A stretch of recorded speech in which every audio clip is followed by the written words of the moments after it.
Well, Ulysses, on yesterday's episode, we introduced some prop bets for the 2024 season. We also asked some of the listeners to contribute as well. So we're going to hear from them and have some more fun on the prop bet angle. Plus, we also have an update on the Locked On Rays Fantasy Baseball League. Yes, there are many prop bets to go through, so let's get started right now. You are Locked On Rays, your daily Tampa Bay Rays podcast, part of the Locked On Podcast Network, your team every day. Hello, my name is Kevin Weiss. I'm Ulises Sambrano. And we are the host of the Locked On Rays podcast, part of the Locked On Podcast Network. Thank you for making us your very first listen every day. Be sure to check out and subscribe to our YouTube channel at Locked On Rays. You can also find us on X and Instagram at Locked On Rays and email us anytime, lockedonrays@gmail.com. All right, let's have some more fun with the prop bet action. We'll have a friendly wager at the end of the season. And I should note, this will likely not be all the prop bets that we go through over the course of the season. Things pop up into our head, things get suggested, and we add them to the Excel document and have some fun with it. We'll also probably have to include Klosky on the fun as well, get his take on some of these factors. But let's go ahead and total. How many should we have, do you think? I think we should have a disagreement on 11. 11, okay. Yes. So there could be more prop bets that we just agree upon, but if that's the case, then guys, keep sending them in. Yeah. Like this is great. Yeah, we'll bring them up and play with it a little bit. Okay, so let's get through some of these. This one from Skylar Bolt on YouTube.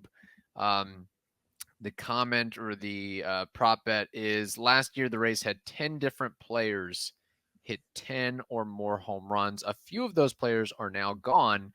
So how about this? Over under 6.5 players, 6.5 Rays players with 10 plus homers this year. All right, let's do the math together, people. Randy's one, Siri's another, Yandy's another, Isak is another. Are those all my for sure 10 plus? Josh Lowe, 5. Now are those all the first sure hitting more than 10? I think so. Those are your 5. So now you're looking at, is John DeLuca a guy? Is Richie Palacios? Is Caballero? Curtis Mead? Caminero? Will they have enough at-bats? Aranda? You need 2 of those guys to pop off more than 10. I think I like it. I think I'm going over. All right. No fun here because I would also go over. My locks are Paredes, Diaz, Randy, Brandon Lau, Josh Lowe, Siri, Pinto, and then throw in a Harold Ramirez, throw in a Jonathan Aranda, throw in a Curtis Mead. But that is a fun stat that Skylar put forth, and we can add it to the list and ruminate on it after the season. And who knows, maybe Caminero gets a early call and hits true, 10 over the course of a couple of weeks based on his power profile. What's funny about this is just based on the last several years, the Rays usually do spread out the bombs. 2021 they had 10, 2019 they had 9. Crazy what happened in 2022. Just 3 guys hit 10 or more home runs. That was a fun year. Randy, Isak, and G-Man Choi. And the next guy had, there was like a smattering of guys who had like 7 or 8. But hopefully we have a little bit more activity in the bomb department this year. That's crazy. Squad. Yeah. Honestly, like even Christian Bethancourt last year had 11. What we saw last year was really, really fun for the offense, just like 2021 was, which was probably the best year offensively for the Rays. So Yeah. It's kind of, if you've been with this team for more than a decade, talking about 6.5 over under players having more than 10 home runs, like it's such a nice, refreshing change of where we are as a team, offensively speaking, Right. because it just didn't used to be this way, and I'm enjoying it. But like, you have to take it in perspective. Like, this is new for us. Right. Relish it while you can. Now, if Skyler had brought forth over under 7.5 players with 10 or more home runs this year, then we may have a disagreement and we may have something extra to think about, but just a little tad too low there. So we also have a pair of prop bets from one of our good listeners, Michael Begg, also on YouTube. These are all YouTube comments. The first one, the Rays will have over or under 1.5 Gold Glove nominees this season. 1.5. Who are our best gloves? Taylor Walls, Siri. Could Pinto get in there? Could a Josh Lowe get in there? Randy's been nominated before. I mean, I would probably not say Pinto just because of the status of some of the other catchers in the league. Rushman, Heim, throw out somebody from the Blue Jays, and him being his first full season, I think he'll have some ups and downs. I'm going to go with no. Under. Ooh, okay. You know what? I was thinking under, but just have a little fun here, I'm going to go over. I don't feel real confident about it. Last year, for example, the Rays only had one nominee, and that was Taylor Walls for the utility position. So depending when he comes back and how active and healthy he is, that's something to take into the equation. But I'm hoping that Siri can stay healthy for the majority of this season. So those would be my two guys, is Walls and Siri. I really don't see anybody else making a push or a close push to be a nominee. If you just go around the diamond, I mean, people might bring up Randy, but the metrics don't like him. And according to Evan Klosky's scouting report, his defense in the corner outfield is faltering. And if he has to fill in for Syrian center with the injury, that might take away a little bit as well. Yeah, and he did that in spring. Now, I think the under the radar pick is Josh Lowe, because we know how these awards go. It's a lot of, like, even though it's a defense-based award, but it's an offense-based award. Oh my God, the guy hit 290 with a 2020 season. Yeah, he was a tremendous right fielder. Like, that's how it goes. We all know the drill. So he just has to be, like, good. He doesn't have to be great. Can Josh Lowe be good in right field? Yeah, I think so. Yeah. So he could be an under the radar pick, but again, I will go and take the under. For sure. He's good at making sliding catches in front of him. He can throw guys out at third.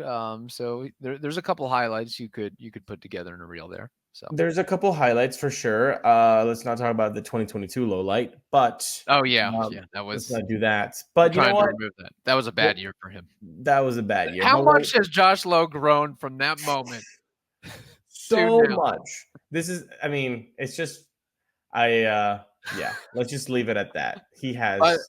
Do you know just before we move on, the Rays' last, not Gold Glove nominee, but Gold Glove winner? Ooh, good question. I would say Kevin Kiermaier, like 20-something. Kevin Kiermaier, 2019. Yeah.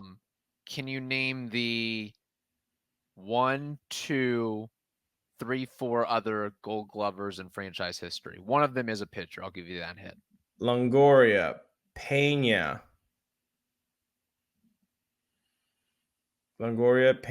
Hellickson. Correct. I'm missing one. You are missing one. Longoria, Pena.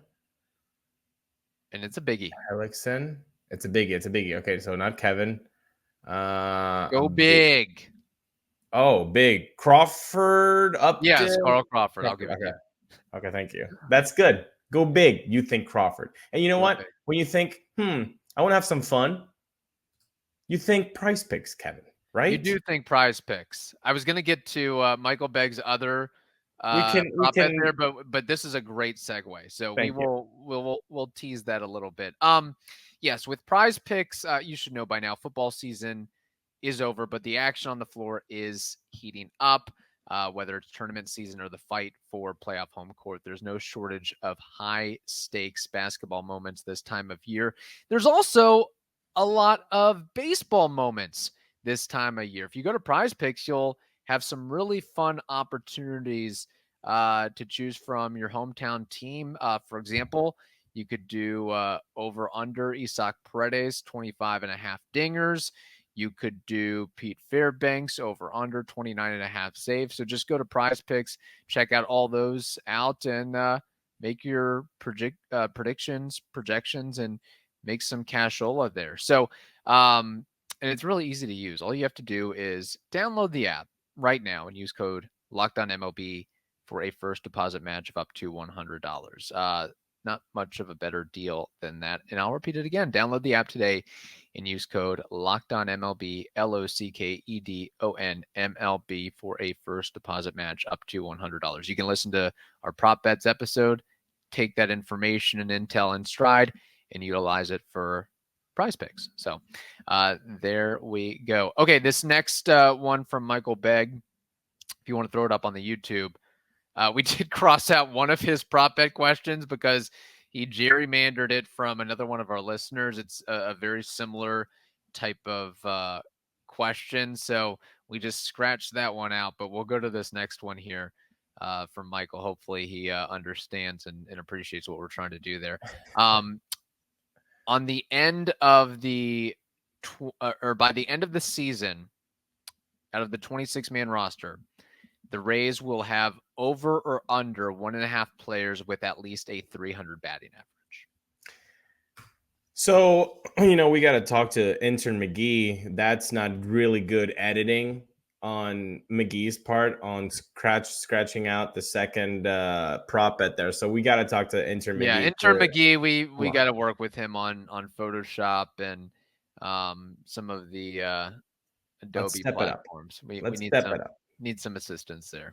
But he's an intern. That's what you get with interns. Unpaid intern, you're gonna get you're not gonna get quality work there. So it's 2024. Come on, you're an intern. Let's step it up here. Don't be a boomer like us. Get off TikTok and help us do some things. So we're gonna have a little chat with intern McGee after the program. Now I should also preface Michael's prop bet proposition there. There has to be a minimum number of at bats because we can't just have a guy get 6 at bats and they hit 400 or whatever. So I'm 500? thinking minimum of 300, 350 to qualify. That's like half a season. I just go by if I'm looking back at batting averages year over year, I just refer to Baseball Reference, and it looks like some of the minimums are around 326, something like that. So, I mean, we could just say even 300 or 350, wherever you want to go with. I mean, semi-regular player. Semi-regular player. So, if you get 80 at bats, we can't. No. But let's look at last year, for example. Jose Siri, would you consider him a regular? How many at bats did he have? 364 plate appearances. I would consider him a regular. Yes. 364. Yeah. Christian Bethancourt, 332 plate appearances. I'll go with that. Yeah. Anything around the 300 marker. Okay. Over 300. That's fair. Okay, fair. So over 300 for over 300? Yeah. 300 by 300. 300 by 300. Wait for that documentary. 1.5, he says. 1.5. That's tough because I got my man Yandy there. I think Harold is almost basically a lock. Yeah. Does he get the 300 at bats with the Rays? We should do that. It can't just be with another team. No. Yeah. It's got to be with the Rays. 300 plate appearances with the Rays this year. Correct. batting more than 300. Will he get more than 300 plate appearances? Harold. Oof, I don't know. And then Josh, can Josh become a guy that hits 300? Yeah, but that's a little bit more. Curtis. This one's rough. I'm gonna go ahead and say no. Okay. Under. I mean, history tells you that's a really smart play because over the Rays' history, they rarely have one 300 hitter, let alone two. In fact, before last year, when Yandy and Harold did it, 2009, if we're going by like legitimate regulars, semi-regulars, that's according to Baseball Reference. I looked up the numbers. If you want to fight me on that one, you can. No, I'm just thinking 2009, I have Jason Bartlett and Carl Crawford. Yeah. Carl Crawford. Now Okay. there were, I mean, I say that to say this. There were some years where you had like a 290 hitter and a 280 hitter, but that's not 300. We're going by Right. 300. You might have a, James Loney and a Kochman thrown in there and a Keppinger. So it is very difficult to do. Although I think with the rules changing to make this more of an offensive game, I think that that tilts in the Rays' favor. In fact, I want to say that the Rays went like about a decade without a legit 300 hitter. I don't From think you're 2010 to or 2000, the 11 to 2010, 2020. Yeah. essentially, yes, 100%. yeah. And even That the was shortened ridiculous. 2020 year, I don't think there were No. 300 hitters based on the minimum number of at bats that you would have to have for 60 games. But I will be bullish on this, and I'll go over. I think Yandy and Harold are in for a repeat, and although I think it'll be very difficult to do, possibly Josh. But again, if he gets more opportunities against lefties this year, that might push down his batting average to some extent. But I mean, it's Yandy and Harold or bust. I mean, if I don't see anybody else squeezing in there, And that's what I'll go with. That's with us putting it at 300 plate appearances, because maybe Mike was like, no, full season 500. But if we do 300, it's already difficult with 300. Yeah, it's already difficult with 300. And again, if Harold gets traded mid-season, then you would win this prop bet. This would be a point in your favor. What if Curtis Mead, it becomes a 300 hitter? I mean, maybe the odds are no. The odds are no for this season or for his future? I would say both. I mean, definitely no for this season, based on him being a rookie. I think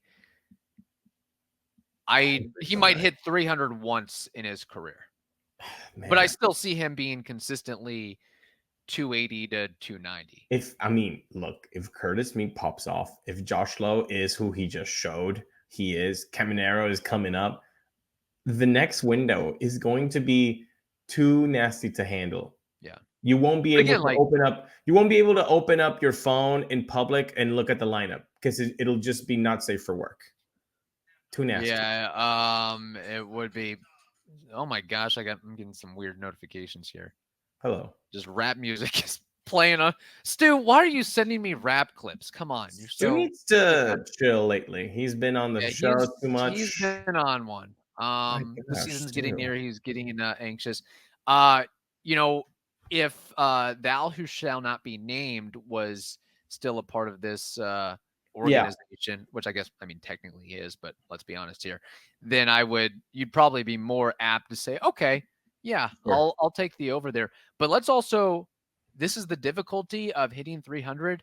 Wander never hit 300 in his career. Wander never hit 21, 22, 23. And he only hit 300 in that ALDS of 2021. And that's about it. Yeah. So, granted, he, was between the ages of 20, 22. Sure. I think all things being equal, by the time he got to 24 to 32, we'd see a lot of 300 plus seasons mixed in there. But and you know what? If you want to go see 300 hitters, how about you use Game Time? Yeah, you got to use Game Time.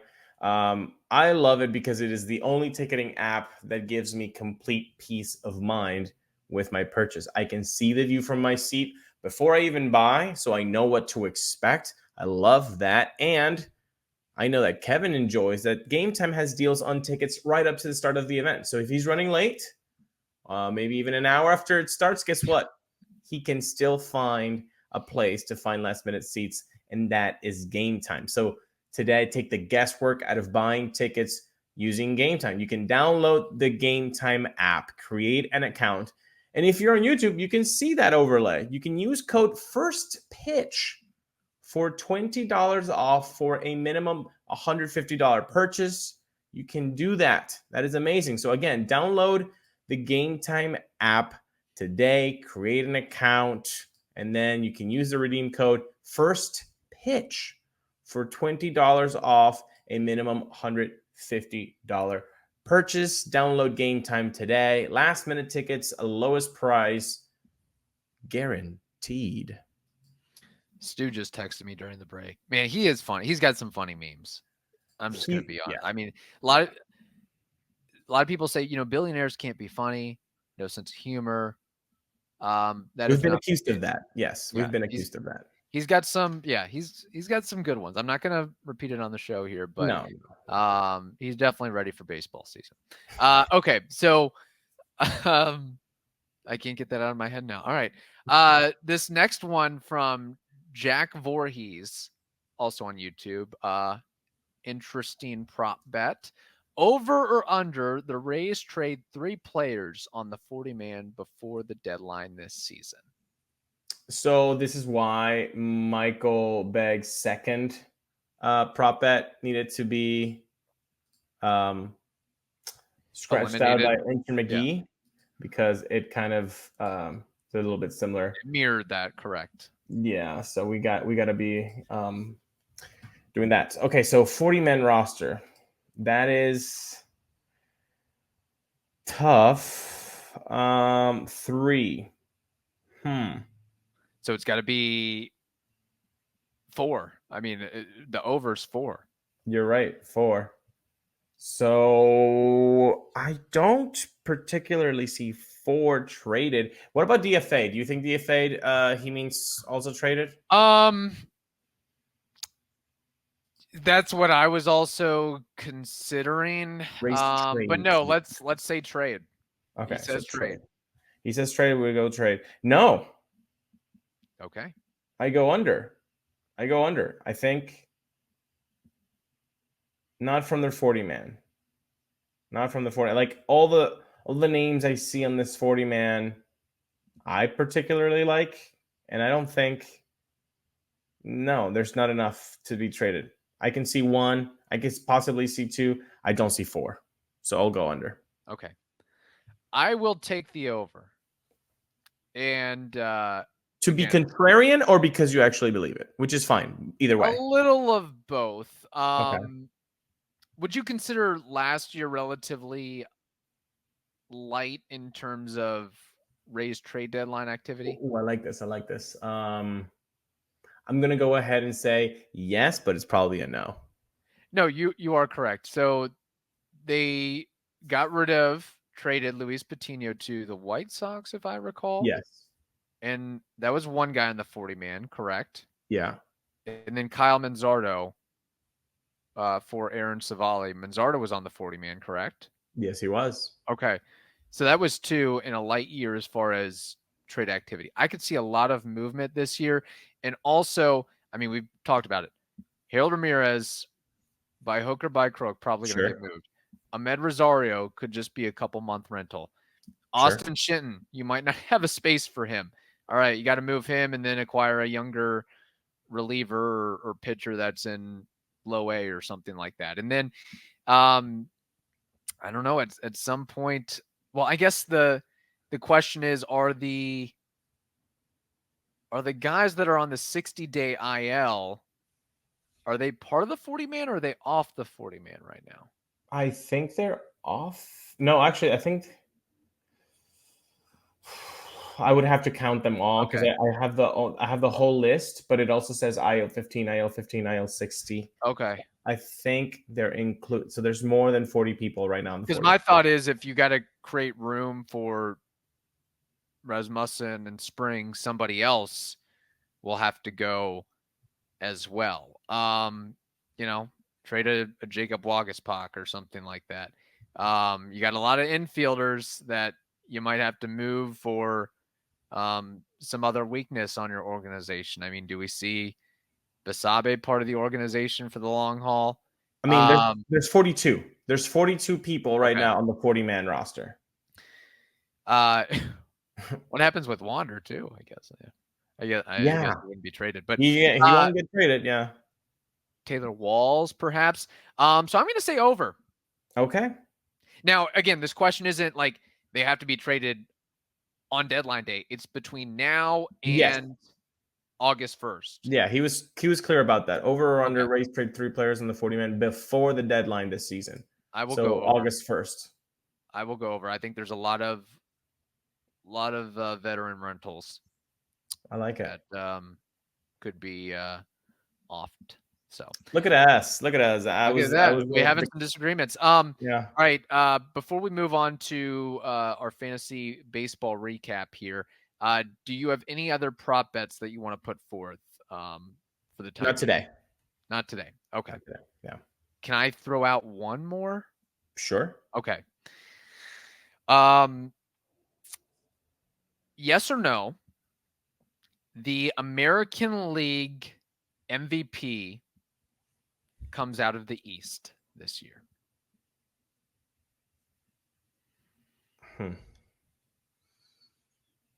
Interesting. I mean, yeah, it's got to be Judge, right? I'm going to go yes. Okay. All right. Well, this wasn't any fun because we can add it to the list for funsies, but I would also agree. I know Julio Rodriguez is a prime favorite, and Corey Seager is getting some love. But the fact of you look at the AL East right now, the Orioles and Yankees alone have multiple legit candidates. Like the Yankees, Judge, Soto, Orioles, Rutschman, Henderson, maybe somebody else as well. Dude. That's not even throwing in the Blue Jays and Vladdy Guerrero and some of these other guys. Yeah, what's funny is the Yankees could have like 2 MVPs, 2 quasi MVPs, and still finish 4th in the division. I would love that. And also, like, Judge has never been as protected as he is this season if he's batting in front of Soto. And if Soto is hitting in front of Judge, Soto has never been as protected as when Judge is behind him. Like, that is just a sick 1-2 punch in that lineup. Yes, it is. It is indeed. And then Juan Soto utilizing the short porch. I think he does like the spotlight. We showed that or saw that when he won a ring. And he wants that, $450 million deal. He doesn't want Jordan Montgomery money. He doesn't want Blake Snell money. He wants Trout money, Betts money. Yeah. Not going to get to Ohtani level money. No. Unless you have some betting issues. Oh, we're not going to get into that. But okay. Fantasy baseball draft. We had it last night. 10-team league. Thank you for everybody who participated. Myself, Ulises, we are co-managing a team this year. We also have Daniel Perez, Michael Begg, who helped us with this episode today. Austin Holloway, Tony Fusco, Sergio Sosite. I hope I'm pronouncing that correctly. Carlos Herrera, Melissa Herrera, Charles McGregor, and Eric Schropp. And I'll also run through the team names here because I think people might enjoy this. Yeah. Daniel's team is Can't Taj This for now anyway. Michael Begg is Yandy's Yoked Manatees. Austin's is Caminero Crushers. Tony's is Mark Topkin Fan Club. Sergio's is the Buscemi Sluggers. Carlos Bryce Harper's Hair. Melissa P. Fairbanks Optometry. Charles Cooperstown Crime Dogs. Eric DeLuca de Irish. And Ulises, you created the team name for our co-managed team. What is the name of that team? How low are your walls? Very good. Okay. I do want to I want to get a new one. I gotta get a new team name because that's the one I used last year, so I haven't been creative this year. What about Can't Taj This? Just take it from Daniel Perez, the one I created for him. It's a really good one you created for him, by the way, Danny. Dude, Get the email to work, man. What was Yeah, that? What was up we with had that? some issues there. I sent him What was like there? 20 emails. Yeah. I was about to be like reported by the Better Business Bureau because of the FCC That's by the influx of emails. inside baseball. That's why we're co-managing a team. So Danny, show up, man. Exactly. Yeah, we got to get a new team name. So Yeah. we So gotta yeah, work it if out. somebody can hit us in the comment, Ooh. PG-13 ish for a team name. Yeah, like be edgy. Like, how low are your walls? Like, Yeah. all right, let's think about that. Yeah. I'd rather y'all stick away from any like wander jokes or innuendos or Yes. double entendres. Ooh, by the But way, yeah. Pete Fairbanks optometry and Yandi's yoked manatees, just perfect. But that makes my podium. But I think number one has to be so far Mark Topkin fan club. Yeah, Mark Topkin fan club. He does Good have one. a legitimate fan club. There's a membership, Newsletter. Patreon, get Yeah. newsletters. They do Right. mailers as well. It's a big thing. They have gatherings. They gather at his condo actually in St. Pete. So all Little right. bit too much. So our 10-team league, we made a myriad of picks. How did you feel about our draft?